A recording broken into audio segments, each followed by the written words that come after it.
So with all of the rumors, leaks, and talk online running rampant right now, suggesting that yes indeed, in September we will be getting a mainline general Nintendo Direct, there is historically, more often than not, a Nintendo Switch Online section of the September Nintendo Direct, and in today's video I want to break down the likelihood on whether or not we should expect to see Game Boy Advance and Game Boy family of systems period make it to Nintendo Switch Online next. What's up, Nation? If it's your first time on the channel, make sure you join Sunbro Nation by subscribing below, hit the like button on this video if you enjoy it today, and make sure you turn on your bell notification icon so you're kept up to date with all the newest gaming news. As mentioned, guys, today we are going to look at a little bit of history and speculate on whether or not we should expect any kind of new family of systems to hit Nintendo Switch Online, because if you look at history since the service originally launched back in 2018, some people now forget, but Nintendo Switch Online was not a part of the Nintendo Switch offerings when the console originally launched in March of 2017, but rather was made available in September 18th of 2018, leading Nintendo to have a thought process with when they market new features to Nintendo Switch Online, because a lot of the annual subscriptions that people do opt for this service come due in that September to October time window. Because if you look forward, after the service was launched in the September Nintendo Direct in 2019,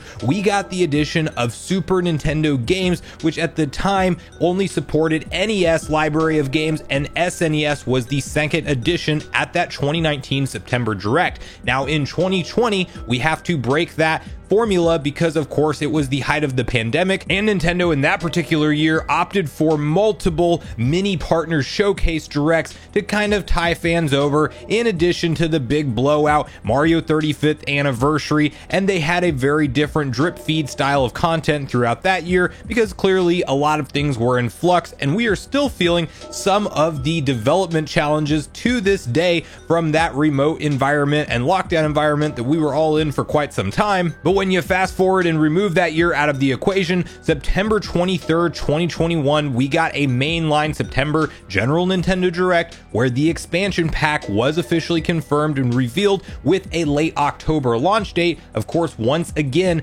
hyping up consumers to resubscribe and give them a big reason to continue to pay their money, and not only their existing out-of-pocket cost, but a price tag that initially I don't think anybody was expecting, that it would go to $50 annually for the expansion pack with actually no individual monthly tier options. And so we will now be in an environment when many people that opted to sign up for the expansion pack service are coming up on their 1 year, and do they choose to pay another $50 annually, or do they feel like they've gotten the gist of the N64 games and the big hits that they already want from that console, and does Nintendo need to do something more this year to entice subscribers to remain active on the service? And while clearly we have no confirmation that the Game Boy family of systems are next, there is some very interesting data you can look at, because if you guys have forgotten, there was a massive emulator leak that you could actually trace back to Nerd, who is a European, traced back to an eShop unidentified code that has had maintenance spotted, and these have been all verified, not to mention the fact that when these leaks hit, there were many playable classic Game Boy Advance games that we would absolutely love to see as part of the service.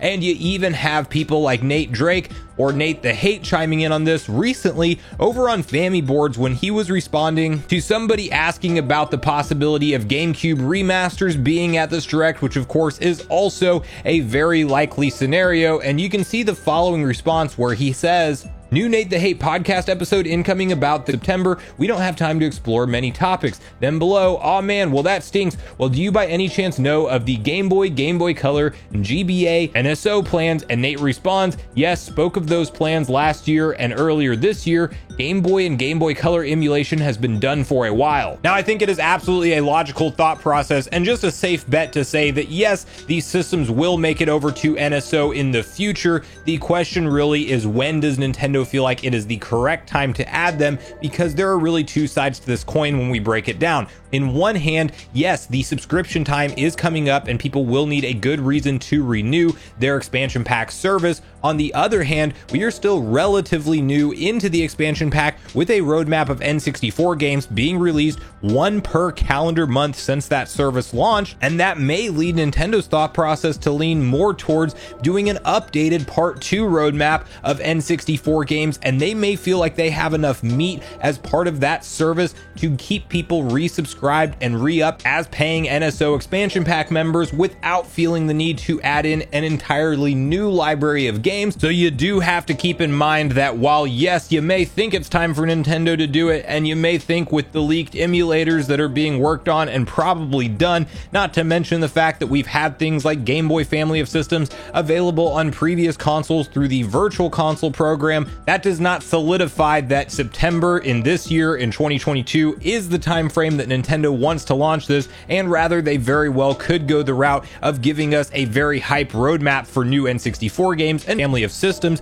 And I'm personally hopeful that the Game Boy Advance will launch as part of the expansion pack, because I think that is logical, and maybe we get things like Game Boy Color and Game Boy Original tied to the base tier plan, because I do think you can argue that the kind of NES and SNES games we are seeing added into that service now have definitely been bottom of the barrel, and while there are good ones that Nintendo could pick from, they're just simply not paying the money and don't see the value in it. And maybe the way you could hold those subscribers over and make them feel like they're getting stuff more than just cloud storage and online play is to start adding in some classic Game Boy and Game Boy Color games. Now, when you talk about the type of library that Nintendo could potentially add in when it comes to Game Boy Advance emulation on Nintendo Switch Online, I mean, right out of the gate, you have games like Zelda Minish Cap. For the love of God, can we please play that on a Nintendo Switch OLED? It will look incredible, and I definitely think that games like that need to be experienced and need to be easily accessible for people who maybe didn't have an opportunity to play that Zelda title, don't realize that Link's origin story for his hat is freaking awesome,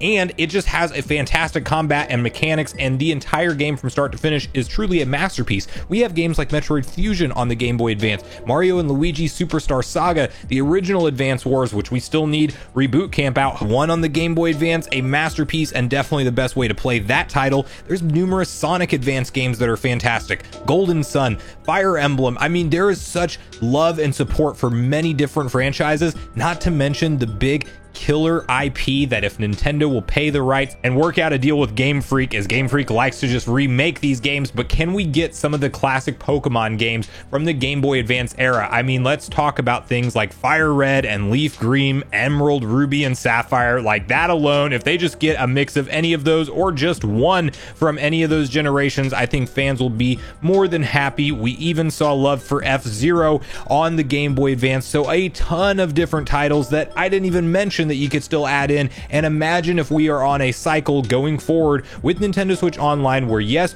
we still get Genesis games added in, we still occasionally get NES and SNES games added in, then we're talking about the entire Game Boy family of systems in addition to our same one new N64 game per month. If Nintendo can hold to that kind of schedule for the foreseeable future, the next year or two, we are really going to be talking about a vastly impressive amount of games that they have built up on this service, and I think it makes it a no-brainer for a lot of people that may still be on the fence about signing up. And me personally, being a collector, at the end of the day, I'm not the biggest fan of subscription services, but there is a point where the value makes sense for me. And the nice thing about things like subscriptions is that hopefully this time around, when we are talking about things like the next generation Nintendo console, let's see Nintendo roll these accounts forward and allow us to have these library of games seamlessly transfer over into the next gen. Because one thing, as much as I love the Virtual Console service and being able to purchase those games, I now have to hook up my Wii or Wii U to experience those titles.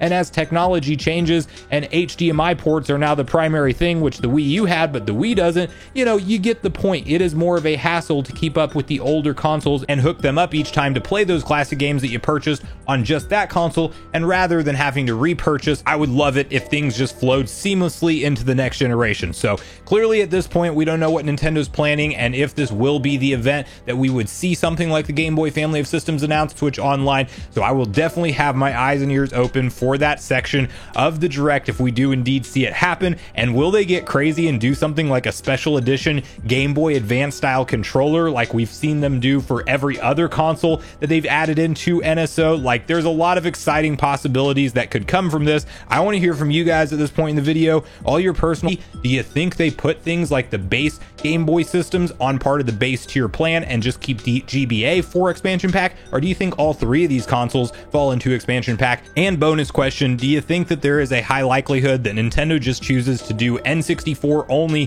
for the next year, and we may be a full another year off before we're talking about things like the Game Boy family of systems for NSO? So back and forth conversation started with you all around these topics. Go watch yesterday's video next if you haven't already, where we discuss an interesting rumor that popped up suggesting that we may be set for the return of 2D Mario games to the Nintendo Switch. Also, make sure you like, subscribe, turn on your notification bell, and I will see you guys in the next video.